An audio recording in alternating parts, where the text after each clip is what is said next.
Okay, it's now much later in the night. It's still the same day as when I came up with the plans. And I have Unity open here, because Unity is it's the game engine I like to dabble with. And it's hard to put my face in it, because there's a lot to see here. You got your scenes over here, you got your assets down here, you got your inspector over here. Like, there's no good place to do it, so I just squeezed it over here on the left. And then we got the Hollow Knight below me, because I really love that game. It's my favorite game of all time, because I didn't know what else to put there. Now, I'm used to making things in a 3D space. This is a 2D space. This will be the first time I'm ever making anything 2D, but I think given the short time frame, it would be much simpler to make it 2D. You know what? Let's start by making a 2D object. So now we have a new sprite here. We're just gonna go ahead, call this the player. This is the player. I'm trying to remember, how does one make a sprite? Let's take my good friend, Mr. Pebbles. This will make a fine placeholder, I think.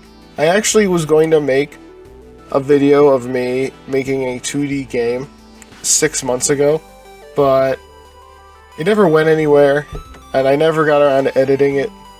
But long story short, it was a platformer featuring Mr. Pebbles. Now, fun thing about this is you can change it to 3D so that you can find the camera.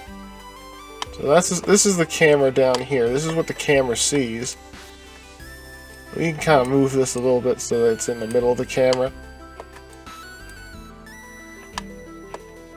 Let's see if I can remember how to do this. There we go. Okay, there's the controls. You can kind of move around in the scene space. And everything on the game window here is only what you see through the main camera. And I think you can even switch the displays, but I mean, there is no other display. The main camera is the only display set as display 1. We're gonna need a platform. And what better platform than, you guessed it, the rock platform. What else could I have meant? So in this instance, we're going to use another sprite. We're going to want this to have collision. So we're going to give this thing a collider. So here we have a box collider 2D, capsule collider, etc. But we just want a box collider. You know what? Actually, I don't like the box collider. Let's remove that. Let's remove the box collider. We're use a normal box collider.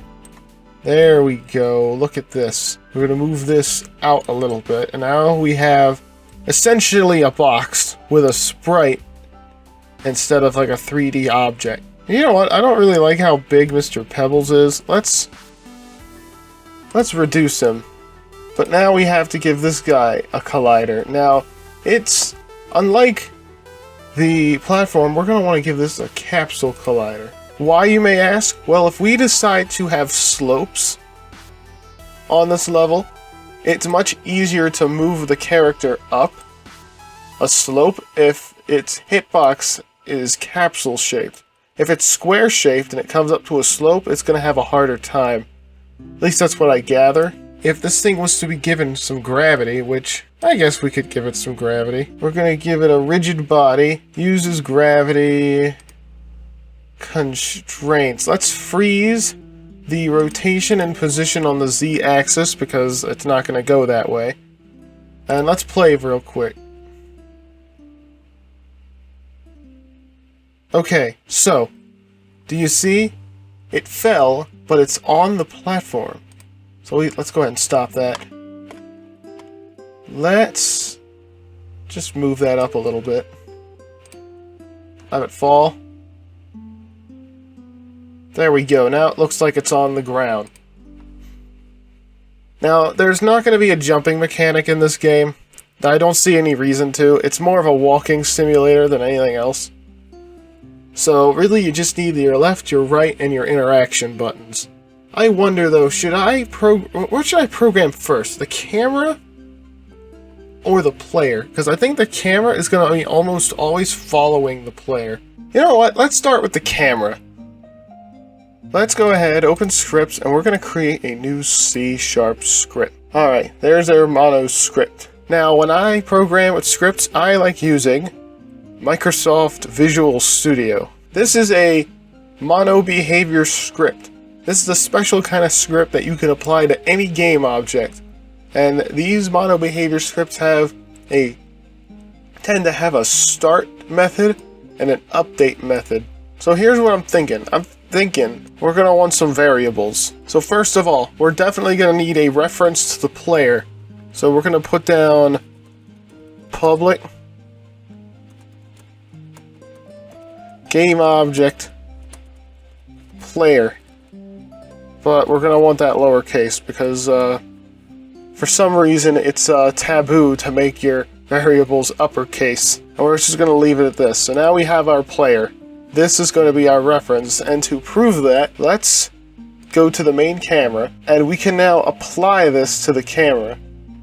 Here it is, and right here it says player, none. Well, now we can drag the player game object here, and now whenever this camera script references the player, it knows it's talking about this game object right here, the player. I think we're going to actually avoid the start method for now, and then we're probably just going to go ahead and put this whole update thing in a while loop.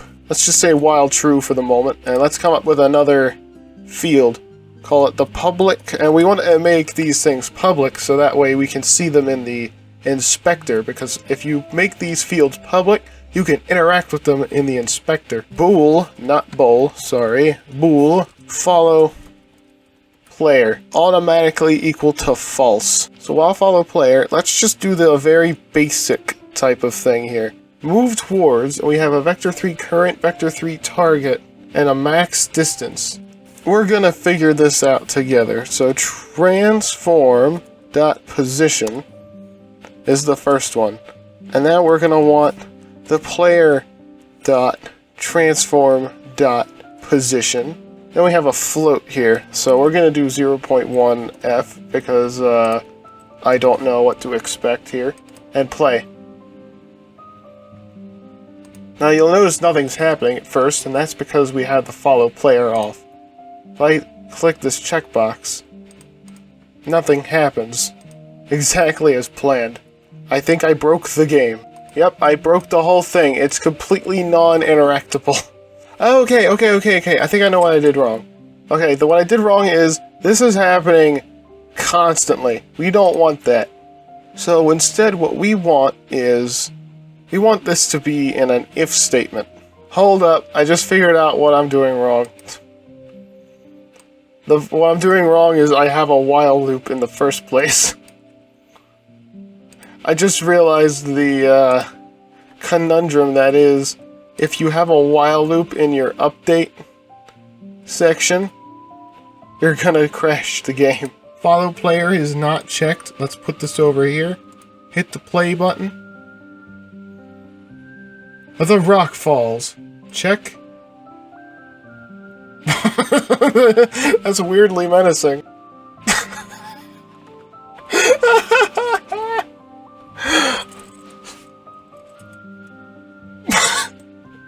My God, it did it. It did it. Wait. What if I... I love it. Okay, let's stop there. So, there's an obvious problem here. The problem being, it's moving on the z-axis. We can fix this by making our own transforms here. Now, I think that's how that works. It's been a while since I've done vectors. The rock falls, I hit the check mark. It is still moving on the z-axis. Transform dot position dot z.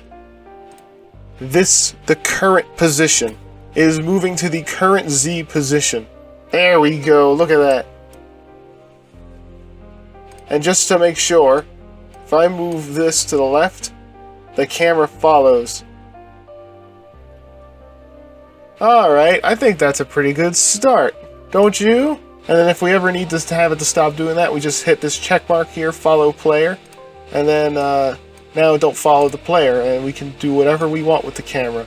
But then we hit follow player, bam, it centers at the player. let's work on the player script now. If, alright, let's see if I actually remember how to do this. Input dot get key, and then I believe we need a key code. Yes, a key code dot D. We'll make it D. If I press the D key on my keyboard, this if statement will occur. And what we want to do is we want to move the character to the right when that happens. I think that will do something. That's following. If I push D...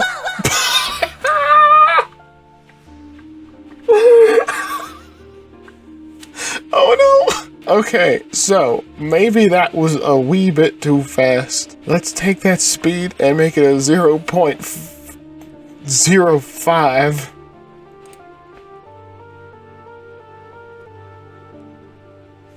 Let's go in the opposite direction.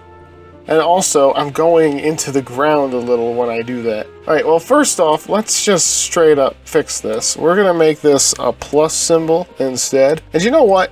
Let's also public bool can move equals true.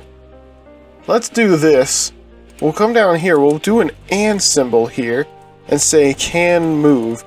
That way, if this is changed to false for the sake of cutscenes, the D key will do nothing. So let's copy this again, put that down there. Yeah, I don't know what's going on with the sinking down. Oh, I know what it is. Look at this. It's going to 0, and then the collider is pushing it up back above the ground. So you don't actually want these to say 0. You want it to be the original transform position. There we go. See this? But this is still too fast. Let's make it 0-1. That's a little bit better. And I would imagine we would have like this simple walking cycle. Because I don't think I'm going to add a sprint. Maybe. I want this to feel atmospheric, so I don't know if I want a sprint option. I don't know, I'll think about it. Maybe later down the line, because I think adding a sprint option would be pretty easy. I just don't want to do it. But yeah, now we have a slow walk cycle here. Let's actually up it a little bit, because it's important not to let it be too slow. Okay, I like that. That'll do. Oh, and just to check, make sure, if I uncheck can move, I'm pushing the A and D keys and nothing's happening, which is exactly how that should work. Alright, so now we have a camera that follows you around while you're on a platform and everything like that. Now I think we ought to work on an environment of some sort. I'm gonna draw up some things, some pictures, some images, and I'm gonna put them onto the computer here and turn them into sprites and see what we can do about that. It's been a couple days, it's been a couple days since we've done this, and that's because I've spent those past few days making all of these assets by hand. They're not pretty to look at, I will admit. Listen, it's Friday night. It took way longer to make these than I thought it would. Here are the pictures I drew up, and then scanned with using a scanner, and then I traced over them with paint.net and gave them all their color. So here we have a couple of different things. We got like some stumps, we got some thorn vines, some small trees, branches. We got some devil trees, which are a thing that grow around my house. I think they're called devil's walking sticks. We got some small bushes, ferns and fiddleheads, which I decided not to put in the game. And we have these are also plants that grow around my house. And they have leaves even in the winter, and I can't remember what they're called. But they pretty much look like this. And they like to grow across trails and stuff.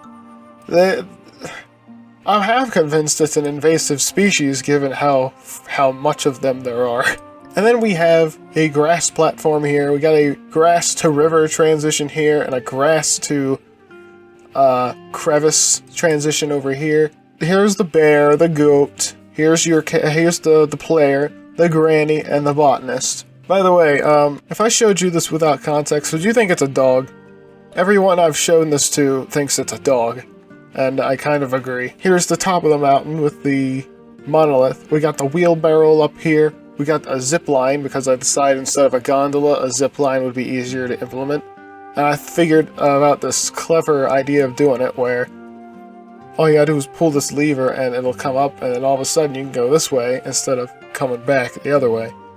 This is just a monolith here, just like a template. I got the warped trees at the top of the mountain that are really wacky looking, that look incredibly unnatural. I got the transition from the slope of the mountain to the top, and I got a snowy terrain, and there's even some warped branches I can lay in the snow. Here's the mountainside. We got the mountain part, we got the snow line transition, and then we have the snowy slopes. Here's some normal trees. Got all kinds of like trees here. I almost added in some locusts, but I did not want another excuse to draw like thorns on something, because it already took forever to make those devil walking stick trees. Then we have the altered trees, I've decided to call them. They look warped, but not fully. They're just weird looking. Something off about them. Oh yeah, and here's all the sprites. And so on. Also, I decided to make the warped trees a shade of purple. Just because. Like, there's no reason. I just thought it would make him look even weirder. Meanwhile, the altered trees are also kind of purple, but they're only slightly more purple. But enough of showcasing the sprites. Let's talk about what you see here on the screen. So, I kind of just threw this up here. I'm going to delete all this and start from scratch. But I threw this all up here so that we could get a look at what all these sprites look like all put together. Here I am walking along. There's the wheelbarrow that we're going to have to push the wood from, which this is going to be quite the hassle. You know what? I think we might do some really cheap scene transitions where we just fade to black, the wheelbarrow is gone, and just like that, the deed is done. I don't want it. Shh, what are you doing? I don't like doing that, but given the time frame, I kind of just want to have something, like, it doesn't have to be polished, but I want you to be able to complete the game. Like, even if there's no dialogue and you just gotta come up to the grandma, press a button, fade to black, wood's gone, continue. Find the bear, and hit the interact button, fade to black, bear's fixed, continue. Like, even if we have to skip the dialogue stuff for now, I just, I just want a finished, like, I want a product that I can mess with and improve upon in the future. Alright, so first off, let's see here. Dialogue box. I think the dialogue box would be better used if we kind of attached it to the camera. I'll show you what I mean. Look. If we attach it to the camera, the dialogue box will stay with the camera. So that way, when I'm up against another NPC, it will just always be here. And if we don't want it to appear, we can just have it not be there. So that way, whenever it's time for dialogue, it just pops up and it's attached to the camera. So that, yeah, it just follows it everywhere. I think that's a pretty good idea. And let's get rid of all of this. Alright, let's undo that. Now, why don't we make empty game objects to kind of hide all of the background stuff in, so that we don't have a hierarchy filled with objects. We can just hide it all in a game object. So let's rename this Forest. And let's take a grass platform and put it in the world. And we will put it in the forest, so that way we can kind of close that up and it's there. This platform does not yet have anything in it. Now, here's the thing. We're going to have layers. We're going to have sprites behind other sprites. So, ultimately, this thing is just going to be layered. And we're going to have the player, of course, behind this grass here. So, let's go ahead and give this a collider. And we want the box to kind of be in the grass.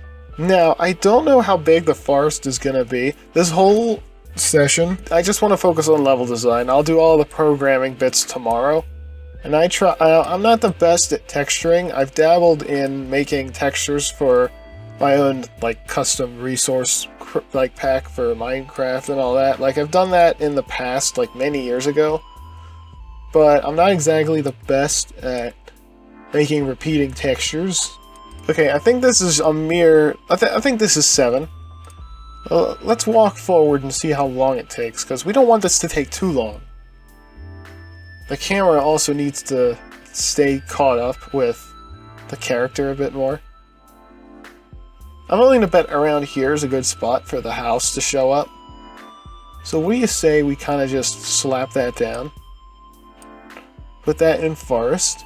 Oh, that's not going to save, though. Yeah, that's not going to save. Because I was playing the thing. Let's put it down here, then. This means that the river transition is going to be over here. Alright, that looks a little wonky in the dirt texture, but it's okay. Let's walk over there and see how it looks. There's the cabin, which is going to be behind a lot of trees.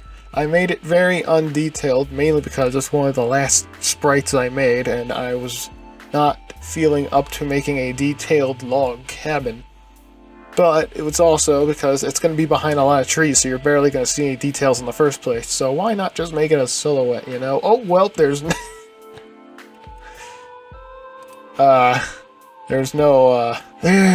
collider there.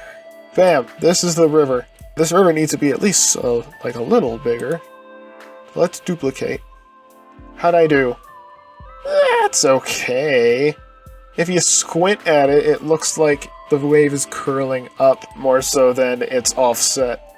Plus, I feel like if I keep trying to adjust for that, like, the water's just gonna keep going down. Now we just want to take the river transition, duplicate that one, bring it all the way over here. However, we will scale it to be -x, so that way it flips itself. And we'll put that here. Put it here. Okay, we have our river. Alright, so the next bit we should focus on is the clearing. This is going to be a much less dense part of the forest, hence why it is called the clearing. Alright, I think that'll do. I think we're gonna make the tent over there. Botanist tent. The botanist tent here. Now over here, we're gonna have the gorge. I believe this is nice and lined up. So let's put it together. Wow, that's pretty bad. What if, you know what? It's so bad. Let's scale it up a little. How about a little more? There we go, that ought to help.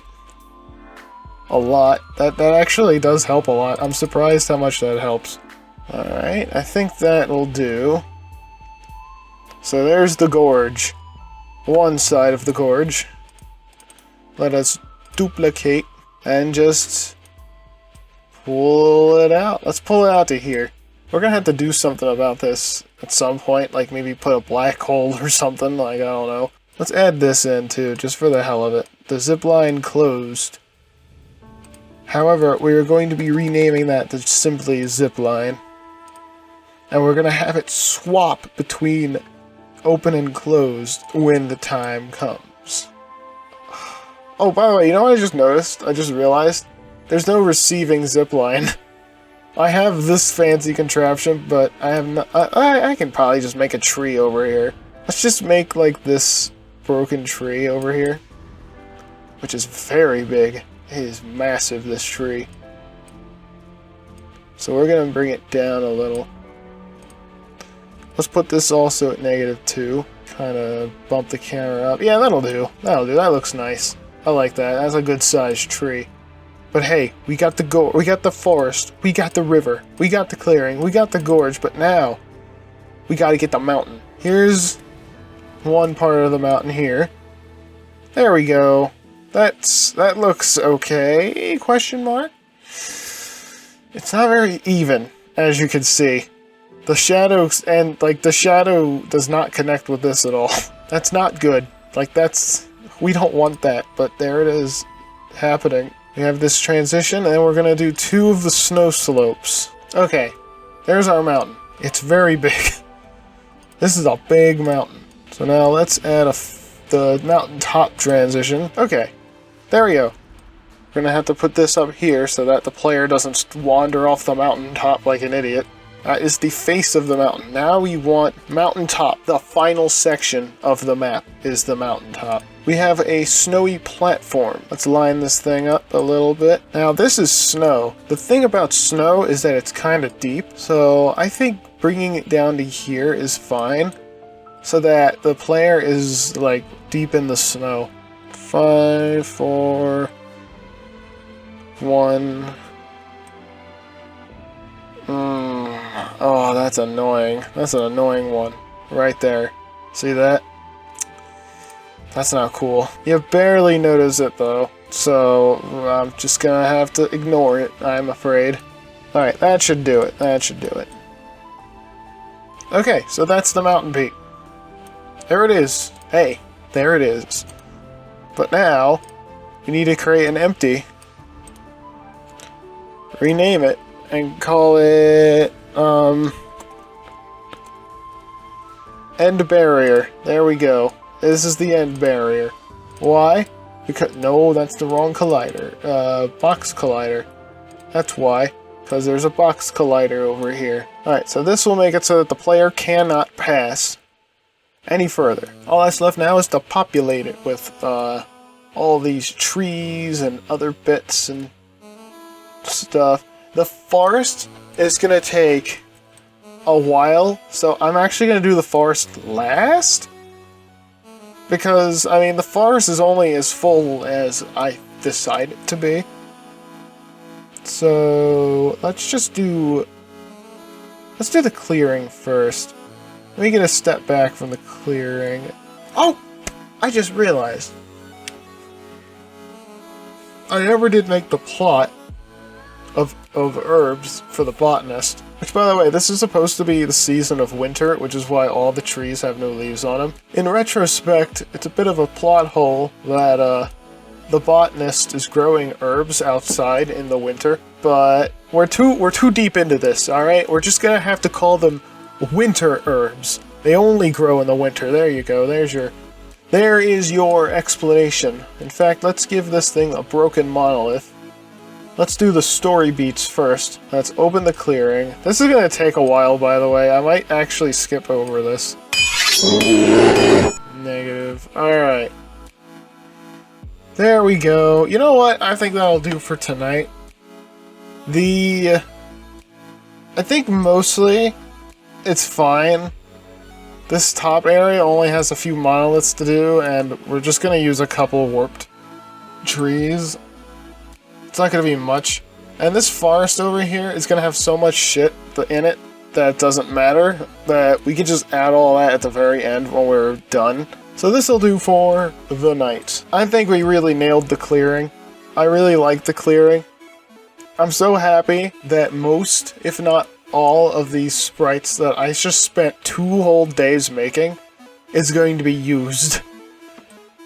And it looks pretty decent. Like, it's not the most detailed, but I did try my best to kind of give it some shading.